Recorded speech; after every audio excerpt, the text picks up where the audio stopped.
ये क्वेश्चन में भाई ऐसा है कि यहाँ पे डिवीज़न पॉइंट नहीं दिया है, बल्कि ये बोल रहा है कि भाई अभी कौन डिवाइड कर रहा है, तो एक्स एक्सिस डिवाइड कर रहा है। एंड पॉइंट आपको दे दिए हैं, लेकिन डिवीज़न हो रहा है एक्स एक्सिस से। मतलब हमें ऐसे सीधे सीधे अब लाइन नहीं बनाना है, हमें कुछ ऐसे लाइन बनाना है जिसको एक्स एक्सिस डिवाइड करे। तो सबसे पहले मैं यहाँ पे एक्स एंड वाई एक्सिस बना लेता हूँ, ठीक है। ये आपका एक्स एक्सिस हो गया, ये आपका वाई एक्सिस हो गया। अब जो लाइन सेगमेंट है वो डिवाइड हो रही है एक्स एक्सिस से, मतलब ऑब्वियसली वो लाइन कुछ ऐसे होगी, ठीक है, कुछ ऐसे होगी, बराबर।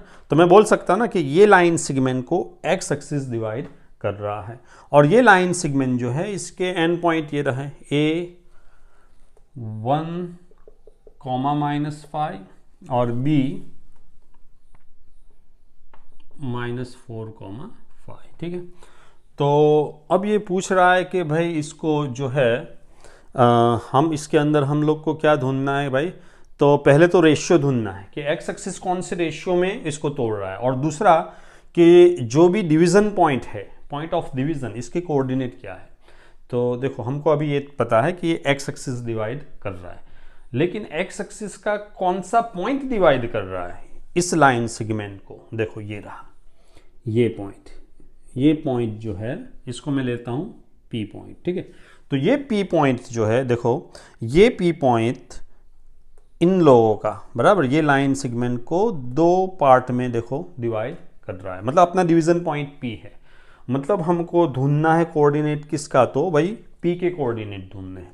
अब P का एक कोऑर्डिनेट हम सबको पता है भाई, क्यों, क्योंकि P जो है वो एक्स एक्सिस के ऊपर है, और जो पॉइंट एक्स के ऊपर है उसका वाई कोऑर्डिनेट होता है 0। मतलब ये P का y कोऑर्डिनेट हमको पता है, y कोऑर्डिनेट है 0। x कोऑर्डिनेट मतलब खाली हमें ढूंढने का है, बराबर। तो मैं लिख देता हूं यहाँ पे x, ये हमें ढूंढने का है। x मिल गया, मतलब डिवीजन पॉइंट के कोऑर्डिनेट मिल गए, ठीक है। चलो, लेकिन हमको x अगर चाहिए तो सबसे पहले तो हमको रेशियो लाना पड़ेगा। हमारे पास m/n की वैल्यू नहीं है, तो हम लोग क्या करेंगे, समझो कि ये अपना x1 y1 है, एंड पॉइंट ये हमारा x2 y2 है, ओके। और ये डिवीजन पॉइंट है, डिवीजन पॉइंट मतलब वो होता है x और y। तो हमारे पास फॉर्मूला है ना डिवीजन पॉइंट के लिए, section formula, x = mx2 + nx1 / m+n। लेकिन इसमें हम x का फॉर्मूला यूज करने का कोई मतलब नहीं है, क्योंकि x का वैल्यू नहीं है। तो हम यहाँ रेशियो ढूंढने के लिए आप या तो x का फॉर्मूला निकालो, मतलब x का फॉर्मूला यूज करो, या y का यूज करो। तो यहाँ पे मैं ऑब्वियसली y का फॉर्मूला यूज करूंगा, क्योंकि y का वैल्यू ये रहा 0 है अपने पास, ठीक है। तो हम रेशियो ढूंढने के लिए y का फॉर्मूला यूज करते हैं। y = my2 + ny1 / m+n, ठीक है। और y का वैल्यू क्या है भाई, y का वैल्यू है 0। तो यहाँ y की जगह पे रख दिया मैंने 0 = m ढूंढने का है y2 ये रहा 5, यहाँ आगे लिख देता हूँ, ठीक है, प्लस n का वैल्यू नहीं है हमारे पास, इधर रख दिया।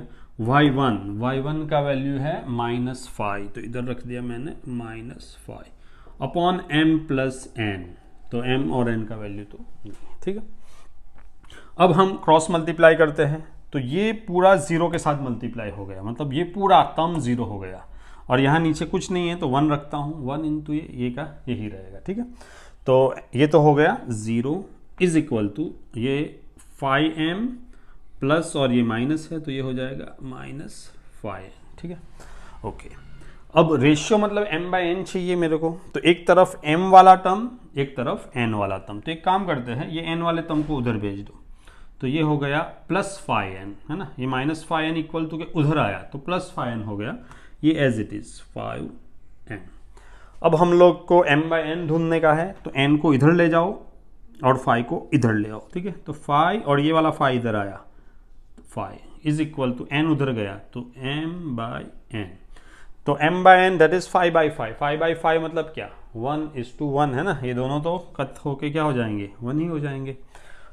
तो रेशियो हमारा आया m/n = 1/1। इसको मैं ऐसे भी लिख सकता हूँ, m/n = 1:1, ठीक है। तो अब हमें रेशियो मिल गया।